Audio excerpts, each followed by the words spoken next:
Diba sinabi ko sa inyo, magbibigay ako ng fully trained protection dog at ibibigay ko pa sa inyo yung mechanics pues. Actually, ang iniisip ko talaga ay Rottweiler. Pero may mga pinagpipilian pa tayo, yung ilang mga aso. Itong hawak ni Sir Nico, ang isa sa ating mga magagaling na mga trainers and kennel master natin ngayon, ay ito si Lazor. Ito si Lazor actually ay kapatid ng aso ni King Panda ng Luxury Cars Manila or King Panda Garage na ngayon, si Matilda. And kapatid din ito, si Ivar na ginamit ko pang stud kay Predis recently. Ito si Lazor, kapatid nga nila, meron pa kaming isang babae niya nandun sa kennels namin sa baba. Pero ito si Lazor, compared sa mga kapatid niya, mas maliit lang to ng konti, no? Pero parang late bloomer lang ito eh. Late ng itlog niya tsaka ng kanyang pututs. Lalaki pa to, lalapad pa itong si Lazor. And wala pang training ito, kaya kung mamimigay kami ng fully trained protection dog, maaaring ite-train pa namin ito for a few months. Pero gusto ko muna malaman kung anong sitwasyon nung pagbibigyan natin, kasi ite-tailor fit po namin yung training niya doon sa sitwasyon ng pagbibigyan po natin ng ating sa giveaways po natin. Itong giveaways po natin ginagawa po natin kasi magna 19 years anniversary na po ang Manalo K9 sa July 31. Bukod dyan kay Lazor na Rottweiler, no, anak po yan ng isang import na galing Serbia. And yung nanay niya ay aso namin si Lori na anak ni Loki na anak ni international champion Vitos Von Neubrand.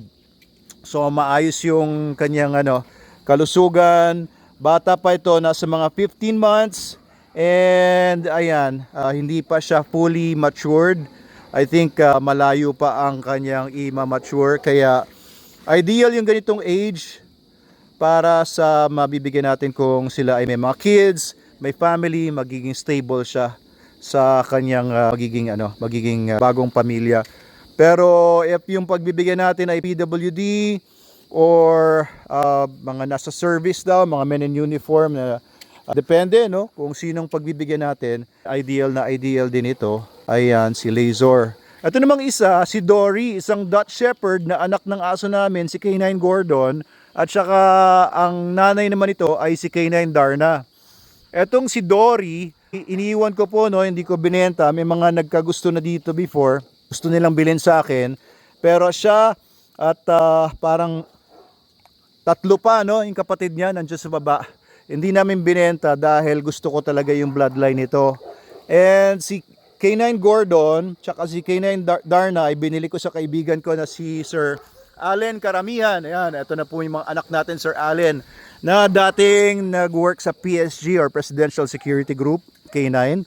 And nasa US na ngayon. These come from very excellent mga working lines from the KNPV, no, sa Netherlands at saka sa NVBK sa Belgium. Nasa bloodline nito, makikita nyo naman sa IAGD, nasa bloodline niya si Big Roy. Si Big Roy ng NVBK. These dogs are very intelligent dogs, mga Dutch Shepherds, para sa di nakakaalam. Para din naman sila mga Belgian, pero ang kulay po ng mga Dutch Shepherd ay brindle, yung ganyan, parang tiger.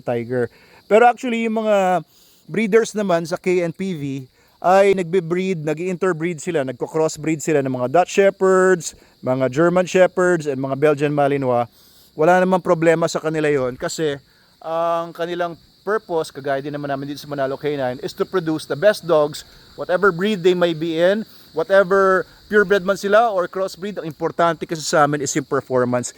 Kaya guys, sinong bet nyo dito? Paki-comment sa baba. Si Dory ba na Dutch Shepherd or etong si Lazor na Rottweiler? Comment sa baba. Pero may iba pa kaming pagpipilian, no? Hindi pa final ito kasi parang may buyer din tayo niyan, no? Kay Lazor. Oo, merong lumalapit sa amin na gustong bilhin si Lazor. Kaya kung may kukuha kay Lazor ay baka doon muna siya mapunta. Pero ano muna ang gusto niyo dito sa dalawa?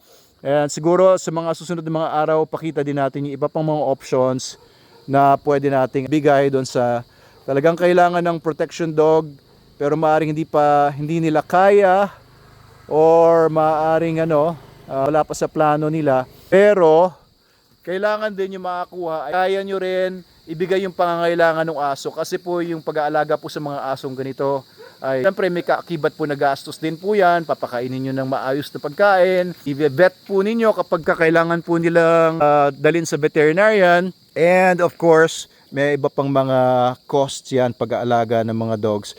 Kailangan may maayos din kayong paglalagyan sa bahay or makakasama nyo sa loob ng bahay.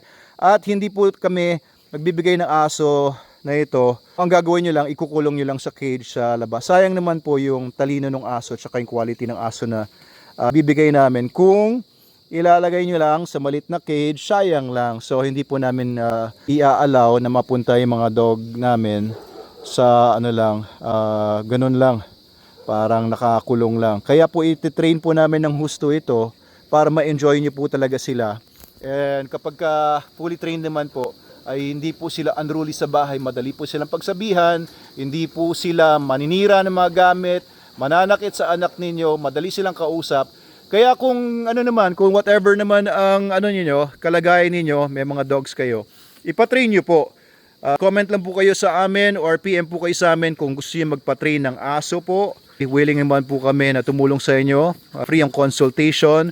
Dito lang po kami sa Barangay Mahabang Parang, Binangonan, Rizal, sa Manalo Resort Hotel.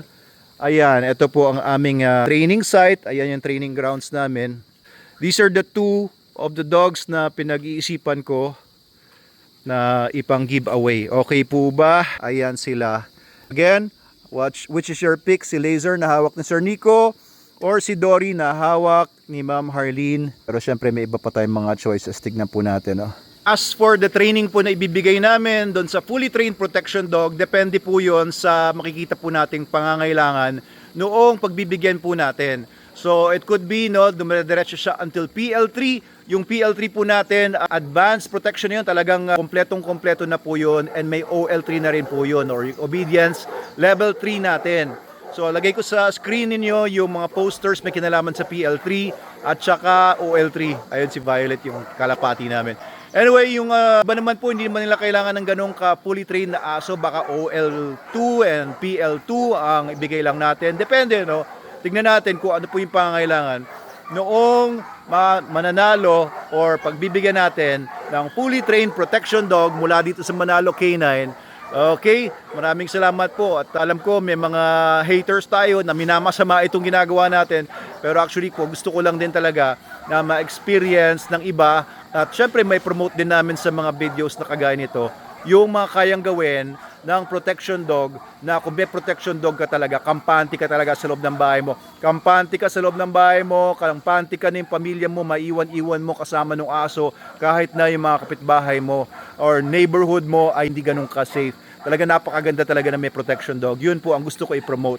Protection dogs, parang security guards yan, parang loaded guns yan, pero mahal na, kung maayos yung pagkakatrain sa aso, maayos yung aso, mamahalin niya yung pamilya mo na parang pamilya din niya. And pag may pumasok po na mga intruder or pag may mangyaring hindi maganda, may mga bad guys, po protektahan po talaga kayo kapag fully trained na talaga yung aso. Kasi pagka yung mga aso po na Belgian o kaya Rottweiler o kaya Doberman or German Shepherd, kung wala rin pong training, hindi rin po kayo mapoprotektahan yan more or less kasi hindi niya alam ang gagawin niya sa mga sitwasyon na yun. Yun po yung tinuturo po namin sa training. Maraming salamat po.